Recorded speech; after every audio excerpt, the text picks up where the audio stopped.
სირცხვილზე ვართ, გაჩენილი გაზრდილები, აქაურები და თავის სამშობლოს თუ მიატოვებ და გაიქცევი, მერე მზეზე ვეღარ გამოჩნდები.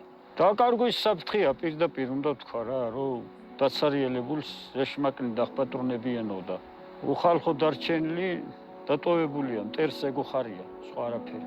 რომ დაცარიელდეს ეს მხარე და დარჩეს ეს. ახლა ორი სული ღავართ აი ზამთარში. სატელეფონო კავშირი არ არის. სინათლე არა გვაქვს, ყველაფერი მიტოვებულია რა, ჩვენი ტკივილი ვერ მივაწვდინეთ ვერავის, რომ გულთან ახლოს მიიტანონ და ეს სასაზღვრო სოფლები გადაარჩინონ, იმიტომ რომ აქ არდოთში ახლა პატარა ბავშვები არ არის ეგ. რა ვქნათ? რო იყოს სკოლას გავხსნით. აი ახლა ოქტომბრის ბოლოდან აპრილის ბოლომდე მოწყვეტილები ვართ ყველაფერს.